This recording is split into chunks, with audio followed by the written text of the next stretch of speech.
Hello everyone, most welcome in the UPSC study official. आप हैं मेरे यानी चंचल के साथ। ये है मेरा मोबाइल नंबर। यदि आप तैयारी कर रहे हैं यूपी पीसीएस की, एचईओ की, आरओ की, तो आप मुझसे अपनी तैयारी के संबंध में कोई भी बातचीत कर सकते हैं। मैं आपकी समस्याओं का निदान करने में सहायता करूंगा। देखिए, ये वीडियो बनाने का मुख्य उद्देश्य ये है कि आप लोग के सामने इस समय कुछ यक्ष प्रश्न है। उस यक्ष प्रश्नों का उत्तर तो मेरे पास भी नहीं है, लेकिन मैं देने जा रहा हूं कि क्या संभावनाएं हैं। देखिए, ये जब वीडियो अपलोड हो जाएगा ना, तो कुछ लोग जो है अभी कमेंट करेंगे कि जब तुमको कुछ पता नहीं तो वीडियो बनाते क्यों हो। तो आप लोगों से मेरा नम्र निवेदन है कि जिसको न देखना वो मत देखे। ये वीडियो केवल और केवल मेरे व्यूवर्स के लिए है, क्योंकि पिछले 3 दिन से मेरे पास इतने सारे कॉल, क्योंकि कोई भी आपको अपना नंबर नहीं देता, मैं अपना नंबर देता हूँ, कॉल और व्हाट्सएप मैसेज आए हुए हैं। और उनकी चिंताएं जायज़ भी हैं और बहुत सारी उनकी चिंताएं जो हैं वो नाजायज़ हैं, क्योंकि कुछ प्रश्न ऐसे हैं जिनका उत्तर आपको नहीं ढूंढना चाहिए। लेकिन होता क्या है कि हम अपनी प्रिपरेशन में उन प्रश्नों का उत्तर ज़्यादा ढूंढते हैं जिनका उत्तर हमको नहीं ढूंढना चाहिए। तो चलिए कुछ हम लोग बात कर लेते हैं। देखिए, हमारे जो प्रश्न है, पीएसएस प्री 2026 कब, सबसे ज़्यादा जो है क्वेरी इसके लिए आती है कि सर प्री 26 कब होगा, जून में होगा कि जुलाई में कि सितंबर में कि अक्टूबर में। फिर कैलेंडर क्यों नहीं आ रहा है, मेंस का रिजल्ट कब आएगा, बीईओ में क्या। तो चलिए एक एक करके सबकी बातचीत कर लेते हैं। इस वीडियो को पूरा देखिएगा। तो सबसे पहले हमारा प्रश्न, जो प्रश्न नंबर वो 3 है, मेंस 24 का रिजल्ट। तो आप देखिएगा कि पिछले 2 महीने से मैंने हमेशा बोला है कि मेंस का रिजल्ट फरवरी फर्स्ट वीक में आने की संभावना है। और मैंने भी बोला था कि 10 फरवरी तक आपका रिजल्ट आ जाएगा। रिजल्ट आने के ठीक जान लीजिएगा 1 हफ्ते बाद या 10 दिन बाद आपके इंटरव्यू स्टार्ट हो जाएंगे। यदि आपका 2025 का प्री नहीं हुआ है और आपके इंटरव्यू कॉल आने की संभावना है, कोई किसी को पता नहीं हो रहा था कि इंटरव्यू कॉल होगी या नहीं होगी, अपने इंटरव्यू की प्रिपरेशन अच्छे से कीजिए। और हो सके तो किसी जानकार व्यक्ति से बातचीत करिए मुद्दों के बारे में। मुद्दों का बारे में मतलब क्या है कि जितने भी कंटेम्प्ररी इशू चल रहे हैं उन इशू के बारे में पूछिए। जैसे मान लीजिए इस समय रसिया ईरान का मुद्दा चल रहा है, इसराइल फिलिस्तीन का मुद्दा चल रहा है, अमेरिका का मुद्दा चल रहा है। तो इन मुद्दों पे अपनी समझ बनाइए, प्लस जो राष्ट्रीय मुद्दे हैं उन मुद्दों पे अपनी समझ बनाइए। ठीक है, मैं इसको लंबा नहीं खींचूंगा। ठीक है, दूसरी बात अब देखिए क्या है। तो एक चौथा हमारा प्रश्न है कि सर बीईओ में क्या चल रहा है। तो देखिए, बीईओ में मैंने आपको एक वीडियो बना के दिया था, उस पर बहुत सारे लोगों के कमेंट थे कि तुम्हें कुछ नहीं पता, ये नहीं पता। तो भैया, मुझे नहीं पता तो आप मत देखा करिए। जहां आपको अच्छी न्यूज़ मिलती है आप वहां देखा करिए। मुझे पता है कि जो न्यूज़ बेस्ड वीडियो होते हैं उस पर व्यूज़ अच्छे आते हैं, लेकिन मुझे व्यूज़ चाहिए ही नहीं। सीधी सी बात है कि मैं आपको एक कंप्लीट प्रिपरेशन का तरीका बता रहा हूँ। हाँ, पेड है, लेकिन पढ़ लीजिए, क्योंकि समय बहुत महत्वपूर्ण होता है। समय जब बीत जाएगा, आप इलाहाबाद में रह रहे हैं, दिल्ली रह रहे हैं, दौलताबाद रह रहे हैं, पटना रह रहे हैं, आप पूरे साल भर में जो है लगभग लगभग औसतन एक विद्यार्थी 1 लाख रुपए खर्च कर देता है। लेकिन अब उनसे कह दो कि मेरी फीस 3,000 रुपये है, 4,000 फीस है, तो वो उस फीस के देने के लिए ना 15 बार सोचेंगे कि दें कि ना दें, पढ़ाएंगे कि नहीं पढ़ाएंगे। यार, आप करके देखो, आपके साथ मैं काम ना करूँ तो मुझे बताइएगा।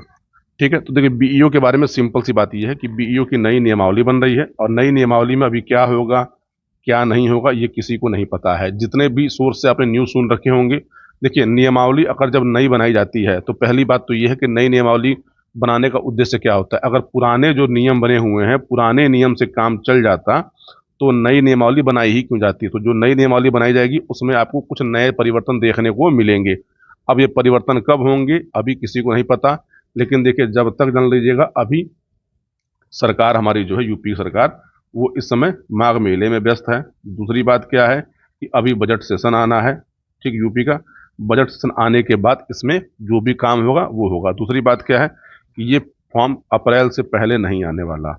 अप्रैल से पहले आ जाए तो बहुत अच्छी बात है। ठीक है, अब आते हैं तीसरा प्रश्न, सॉरी, पहला और दूसरा। तो पहला और दूसरा प्रश्न जो है एक दूसरे से इंटर रिलेटेड है। पहला, पीसीएस 2026 प्री कब होगा। मैंने ही आपको बताया था कि पीसीएस 26 सबसे पहले कि इसकी संभावना मई लास्ट में या जून में होगा। ठीक, कैलेंडर ना आने का मेन एक कारण ये भी है कि कैलेंडर ना आने का कारण क्या है, इसी से जुड़ा हुआ है, क्योंकि आयोग ने बहुत सारे विज्ञापन निकाले हैं और उन सारे विज्ञापनों को आयोग को अपने तय सीमा पे खत्म भी करना है। तो आप ये समझ लीजिए कि पीसीएस 26 की जो है वो डेट डिसाइडेड है, और उसमें से कुल 3 डेटें हैं और 3 डेटें मैं आपके सामने प्रस्तुत नहीं कर सकता। एक डेट जान लीजिएगा जून की है, एक डेट जून की बनी हुई है। ठीक, एक डेट आपकी जुलाई की भी बनी हुई है, और एक डेट अभी उस पर प्रस्तावित है कि कब होगा। कल भी आयोग के अंदर क्या था, मीटिंग थी, मीटिंग में भी तय नहीं हो पाया कि हम पीसीएस 2026 की परीक्षा कब कराएं एग्जैक्ट। हालांकि शासन अभी भी चाहता है और आयोग अभी भी चाहता है कि परीक्षा जून में ही करा ली जाए। ठीक, अगर आयोग आज या कल में पीसीएस 2026 पर अपना अंतिम निर्णय ले लेता है कि हमको प्री कब कराना है, तो ठीक उसी समय देखिएगा आपका कैलेंडर भी जारी कर दिया जाएगा। अमूमन मान के चलिए कि इस हफ्ते आपका कैलेंडर, इस वीक में आपका कैलेंडर जारी हो जाना चाहिए, जहां तक हमको सूचना है। ठीक है, अब बाकी देखिए इसमें से, फिर अभी देखिए लोग इसमें से देखिए, आज आप एक काम करिएगा, वीडियो देखने के बाद इसमें खाली आप कमेंट पढ़िएगा, कमेंट पढ़िएगा। देखिए लोगों के अंदर नेगेटिविटी कितनी होती है। मैं तो ये सोचता हूँ कि आपके पास जब इतने सारे रचनात्मक कार्य हैं तो अपने रचनात्मक कार्य में करिए। मैं अपना काम करता हूँ, मैं पढ़ता हूँ, पढ़ाता हूँ, क्योंकि पढ़ूंगा नहीं तो पढ़ाऊंगा नहीं। और हर एक टीचर जान लीजिएगा, जब तक वो पढ़ता नहीं है तब तक वो पढ़ा नहीं सकता। एक सिंपल सी बात समझिए कि आप जितनी भी कोचिंग जानते हैं ना, बड़ी बड़ी कोचिंग जिसका भी नाम जानते हो, उन सारे कोचिंगों का हाल मैं भी जानता हूँ, आप भी जानते हैं। वहाँ क्या होगा, तो देखिए एक होगा प्री फाउंडेशन बैच, फिर होगा प्री फोकस्ड बैच, फिर होगा मेंस बैच, फिर ये बैच। और वो करते क्या है, एक ही बच्चे से जो है 4 बार क्या करेंगे, फीस लेंगे, और उसके बाद भी आप जो है जाएंगे वहाँ फीस दे कर आएंगे। ठीक, जितने कम नॉमिनल फीस पर मेरे जो 2 बैचेस हैं, एक एचईओ का है और दूसरा UP PCS pre focus batch है, उतने में फीस में अगर आपको उतनी सारी कोई चीज़ें कराता हो, बताता हो, तो आप एक बार हमको बता दीजिएगा, हम आपके लिए फ्री ऑफ कॉस्ट कर देंगे। लेकिन फिर भी मैं कहता हूँ कि आपका कोई जेन्युइन रीज़न हो, आपको लगता है कि नहीं ये पैसा मैं नहीं पे कर सकता, बोलिएगा, मैं आपके लिए चीज़ें फ्री भी कर सकता हूँ। लेकिन हाँ, आप अपनी आत्मा से पूछिए, यार इतना जो पैसा इन्होंने ये मांग रहे हैं, जो फीस मांग रहे हैं, इस फीस को देने की मेरी क्षमता नहीं है, या मेरे पास पैसे ही नहीं है, मुझे कर्जा लेना होगा, या मैं दे नहीं सकता। ठीक है, तो ये सूचनाओं का था। अब आपके काम की बात देखिए यार, आप विद्यार्थी हैं, आप स्टूडेंट हैं, सूचनाएं प्राप्त करना अच्छी चीज़ है, क्योंकि होता है क्या है कि बहुत सारे लोग जो हैं उन सूचनाओं के आधार पे अपना प्लान बनाते हैं। क्योंकि बहुत लोगों को जो होता है केवल एक ही पेपर नहीं देना होता, क्योंकि उनको जैसे मान लीजिए कोई बच्चा अगर तैयारी कर रहा है पीसीएस की, तो शायद वो यूपीएससी भी दे रहा हो, शायद वो बीपीएससी भी दे रहा हो, शायद वो टीचिंग भर्ती इस समय आई हुई है वो भी दे रहा हो। तो देखिए आप अपनी प्रायोरिटी तय करिए। पहली बात तो ये है कि अपनी प्रायोरिटी तय करिए। यदि आप देखिए तैयारी कर रहे हैं यूपीएससी की और यूपी पीएससी की, मतलब यूपी पीएससी 2026 की, तो प्लीज़ आप अन्य किसी भी पेपर पर ध्यान मत देके केवल इस पर ध्यान दीजिए, क्योंकि पीसीएस की तैयारी करने में समय लगता है, आपको समय देना होगा। अगर आप 6 घंटे 7 घंटे का समय नहीं दे सकते और आप स्टूडेंट हैं, मतलब हार्ड कोर स्टूडेंट आप हैं, कि आपके जिम में कोई काम नहीं है, आपके जिम में केवल काम पढ़ना है, तो आपको इतने घंटे तो देने ही चाहिए। आप ये समझिए कि जो वर्किंग वाले पर्सन होते हैं, ठीक, मैंने कई बार देखा है, मेरे पास कई स्टूडेंट हैं कि वर्किंग वाले जो है 3 घंटे में वो काम करके मुझे दिखा देते हैं, जो एक स्टूडेंट है जो 7 घंटे में भी उस काम को नहीं कर रहा है। अब तय आपको करना है कि सिलेक्शन आपको लेना है। और दूसरी बात देखिए, बिना पढ़े, बिना लिखे, बिना समझे आपका सिलेक्शन नहीं होना है।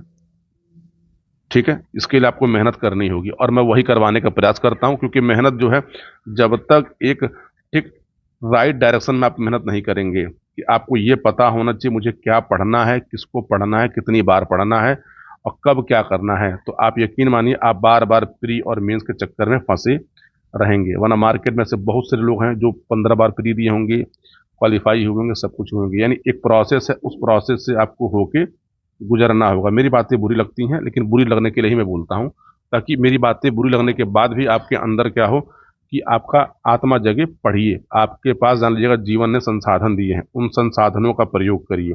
आप संसाधनों का अगर प्रयोग नहीं कर रहे हैं, आपके पास अवसर मिले हैं, तो यकीन मानिए आप एक घोर पाप कर रहे हैं। उस घोर पाप में जो है आप इतना सम्मिलित हो जा रहे हैं कि आपको पता नहीं चल रहा कि कब 1 साल बीता, कब 2 साल बीता, कब 3 साल बीता, कब 4 साल बीता। जैसे जैसे देखिए समय बीतता है ना, तो याद रखिएगा आपका कॉन्फिडेंस लेवल, आपके ऊपर जो अगला आदमी फेथ कर रहा है, ये दोनों में कमी आती चली जाती है। मैं फिर से बोल रहा हूँ कि यदि आप तैयारी कर रहे हैं पिछले 4-5 साल से और आपका पीटी नहीं हो रहा है, आप कांटेक्ट करिए मुझसे, मैं आपकी हेल्प कर सकता हूँ। हाँ, अलग बात है कि मेरा बैच पेड होता है, लेकिन पेड होने के बाद भी मैं आपको जो चीज़ें देता हूँ वो कोई देगा नहीं। ये अपने मुंह से मेरी बड़ाई समझिए, चाहे जैसे आपको समझना हो समझ लीजिए।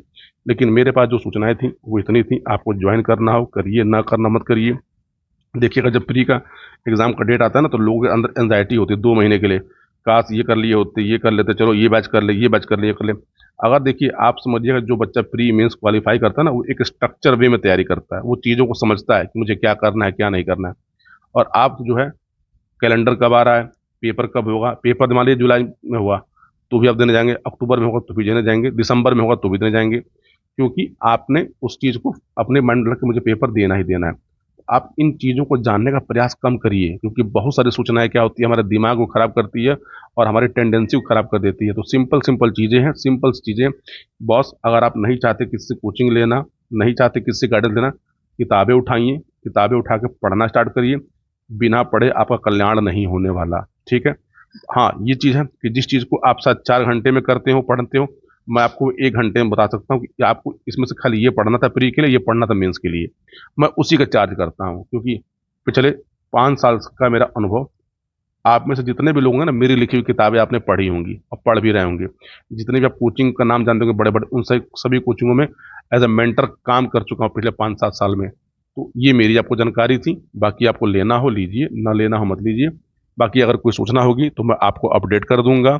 और बाकी आपको अगर यूपी पीसीएस के लिए, एचईओ के लिए अगर बैच ज्वाइन करना होगा, आप मुझे इस नंबर पर कॉल या व्हाट्सएप कर सकते हैं। या फिर भी आप अपनी तैयारी को लेकर कुछ इश्यूज को हो, आपको चीज़ ना समझ में आ रही हो, तो भी आप मुझसे बात कर सकते हैं, मैं आपसे बात करूंगा।